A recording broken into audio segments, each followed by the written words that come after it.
In this video, we'll see about gas turbine, how gas turbine works, what are the application of gas turbines, classification of gas turbines, merits and demerits of a gas turbine if we compare it with IC engine and steam turbine. And then we'll see Brayton cycle and optimum pressure ratio. Now what is gas turbines?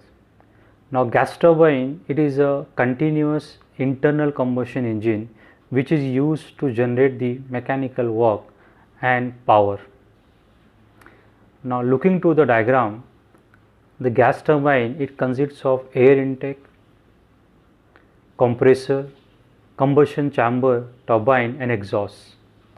Now compressor and turbine, they are mounted on a common shaft. Now surrounding air, it gets compressed in a compressor and passed to a combustion chamber where the mixing of fuel take place. As a result, hot gases are produced in a combustion chamber. These hot gases, it get expand as it flows through a turbine, and hence power is developed by the turbine. Now whatever the power is developed by the turbine, the partial amount of energy, it is being utilized by to run the compressor. So I can say the turbine work, I can say the shaft work or the net work developed by the gas turbine is equal to the turbine work minus compressor work. Working of a gas turbine. First, air enters through a turbine inlet manifold, which get compressed through in a compressor, which is shown by a series of blades, and then it is passed to a combustion chamber where the heat addition takes place. As a result, hot gases is being produced, and these hot gases is allowed to flow through a turbine where the power generation takes place.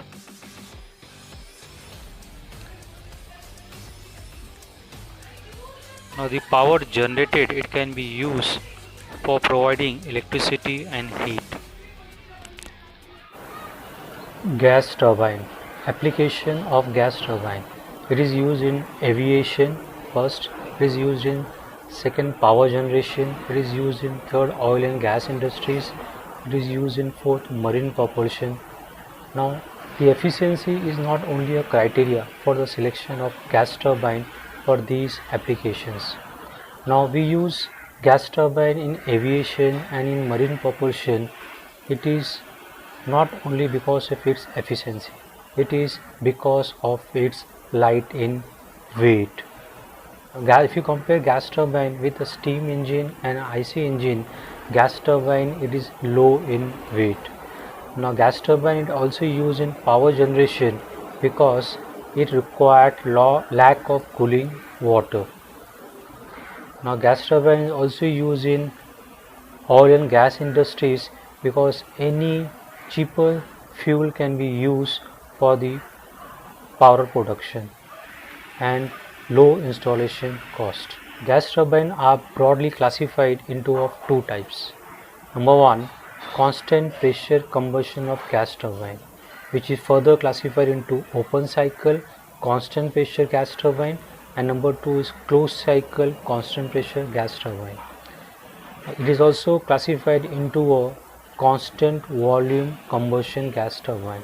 But in throughout of your module, we are going to only discuss about the constant pressure combustion gas turbine, that is open cycle and closed cycle.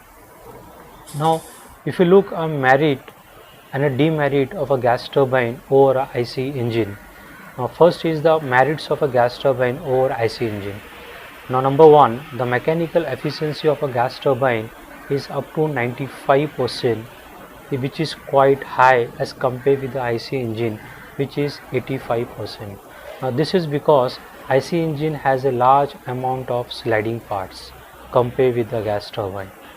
Number two, a gas turbine does not require flywheel for the storage of energy. Number three, the weight of gas turbine is less than that of an IC engine or steam engine. Number four, it can be driven at a very high speed compared with the IC engine. Number 5. The work developed by a gas turbine per kg of air is more as compared to an IC engine. Number 6. The component of gas turbine can be made lighter since pressure used is very low. Number 7. Ignition and lubrication system are much simpler compared with the IC engine. Number 8. In gas turbine you can use any cheaper fuel. Number 9. The exhaust from a gas turbine is less polluted comparatively since excess air is used for combustion. Number 10. Because of low specific weight, the gas turbine are particularly suitable for use in aircraft. Now, demerits of gas turbine over IC engine. Number 1.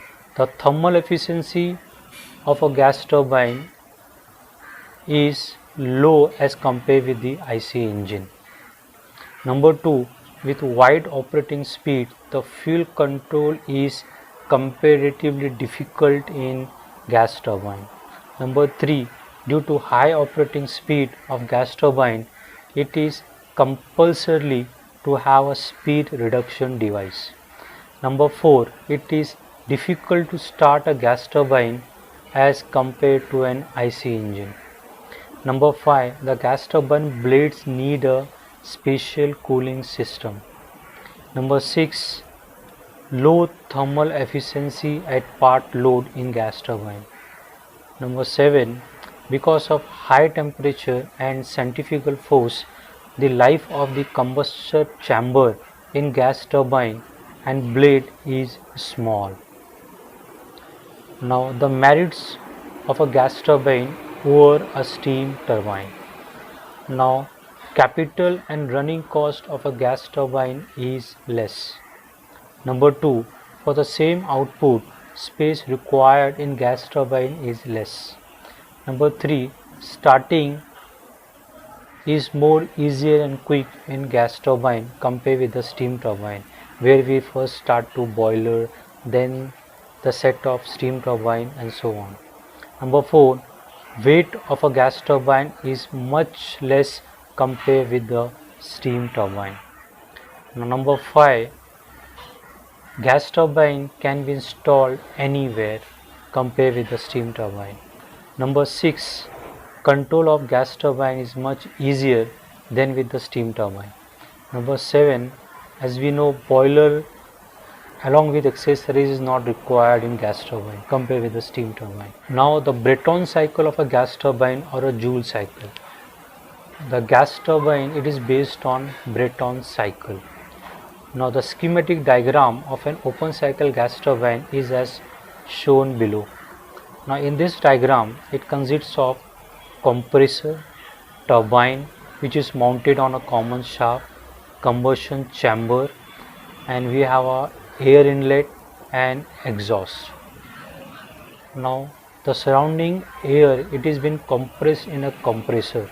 The compressed air is allowed to pass or flow through a combustion chamber where the mixing of fuel is taking place, and then the compressed air, it get expand in a turbine and the power generation take place. Now a WS stand for shaft work, which is equal to turbine work minus compressive work. It means whatever the work developed by a turbine, the partially power or energy it is used by a compressor to run it. Now below the PV and TS diagram is shown.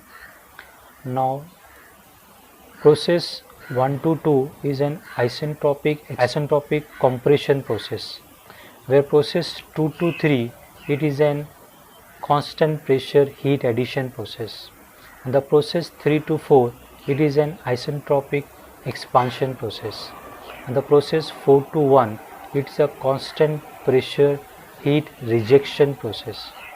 Whereas in TS diagram, process 1 to 2 and 3 to 4 they both are isentropic and isentropic expansion process.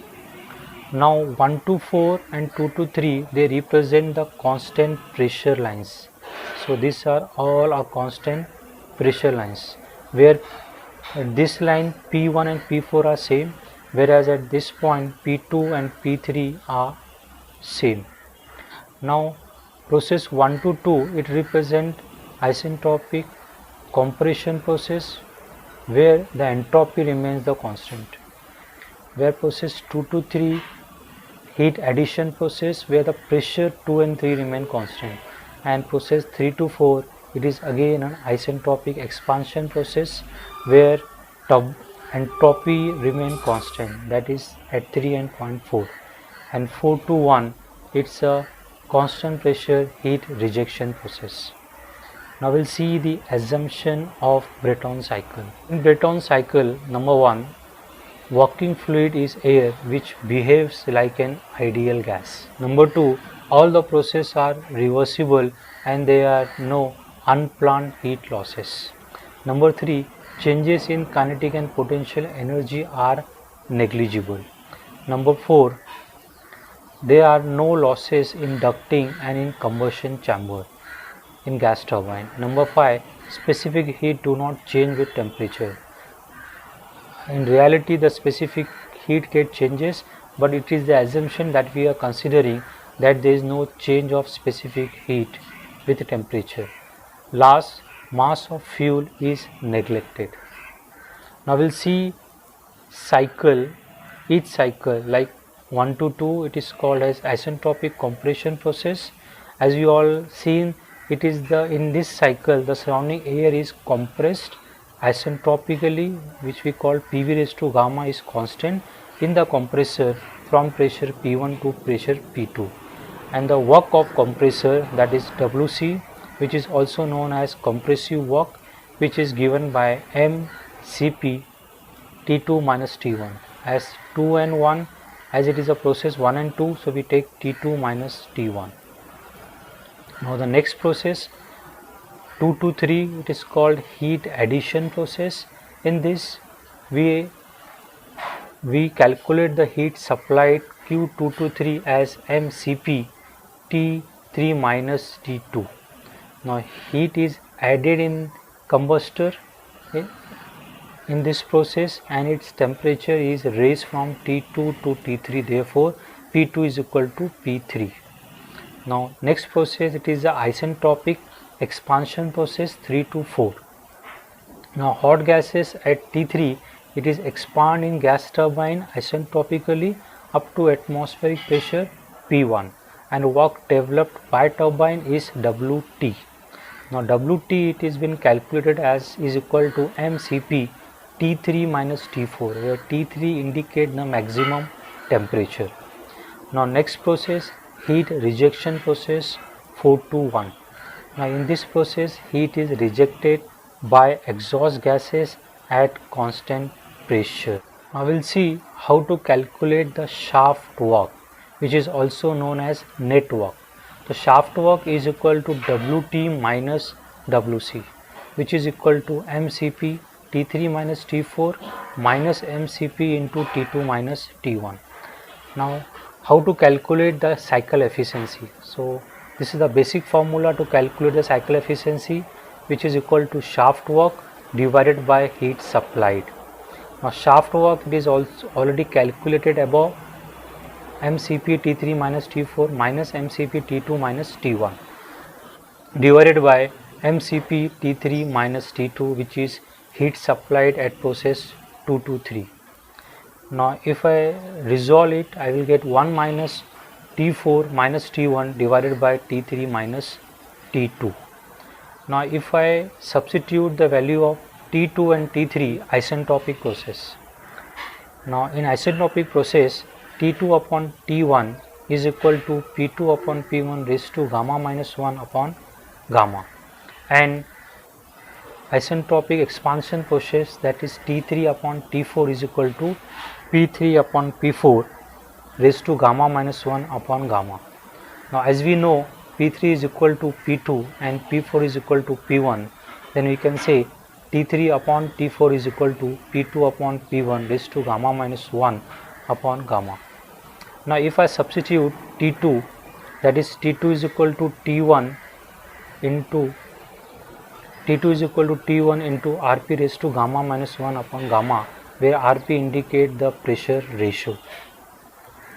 Now similarly, if I consider T3 is equal to T4 into Rp raised to gamma minus 1 upon gamma. If I substitute T2 and T3 in this equation, then I will get efficiency is equal to 1 minus T4 minus T1 upon T4 into Rp raised to gamma minus 1 upon gamma minus T1 into Rp raised to gamma minus 1 upon gamma. If I resolve it, finally I will get cycle efficiency is equal to 1 minus 1 upon Rp raised to gamma minus 1 upon gamma. Now in this, hence cycle efficiency with increases Rp and gamma. Now this equation can be used for solving the problems. Now optimum pressure ratio for maximum network. Now how to calculate the optimum pressure ratio to get the maximum network? Now WS stand for shaft work. So as we all know, shaft work is Wt minus Wc, which is equal to Cp into T3 minus T4 minus Cp into T2 minus T1. So if I consider T3 as common, so Cp into T3 into 1 minus T4 by T3 minus Cp into T2 upon T1 minus 1. So if I substitute T4 upon T3 with pressure ratio and T2 upon T1 with pressure ratio Rp, I will be getting Cp into T3 1 minus 1 upon Rp raised to gamma minus 1 upon gamma minus Cp into T1 Rp raised to gamma minus 1 upon gamma minus 1. Now for the given temperature limit, T1 indicate the minimum temperature and T3 indicate the maximum temperature. The net work will be maximum if I take a derivative d upon d Rp of Ws is equal to 0. So if I take a derivative, I will be getting Cp T3 gamma minus 1 upon gamma into Rp raised to minus gamma minus 1 upon gamma minus 1 minus Cp into T1 gamma minus 1 upon gamma into Cp raised to gamma minus 1 upon gamma minus 1. If I resolve it, I will be getting T3 upon T1 is equal to Rp raised to 2 into gamma minus 1 upon gamma. So finally the optimum pressure ratio Rp is equal to T3 upon T1 raised to gamma upon 2 into gamma minus 1. Now this is the optimum pressure ratio at which your work will be maximum. Now if I compare the pressure ratio with isentropic process, that is Rp is equal to T2 upon T1 raised to gamma upon gamma minus 1 is equal to T3 upon T1 raised to gamma upon 2 into gamma minus 1. If I equate these two, the finally I will be getting T2 is equal to under root of T3 into T1. Now T2 is equal to under root of T minimum into T max, where T minimum indicate T1 and T maximum indicate T3. Now T2 is equal to under root of T min into T max. Now T2 is also equal to T4 if I consider the isentropic expansion process, that is T3 upon T4 raised to gamma upon gamma minus 1, which is equal to T3 upon T1 raised to gamma upon 2 into gamma minus 1. If I equate this, finally I will be getting T4 is equal to under root of T1 into T3. It means that T2 and T4 they both are equal, which is equal to under root of T1 into T3. So I can say that at optimum pressure ratio, T2 temperature at 2 and temperature at 4 will be equal, and they will give a equation under root of T1 into T3.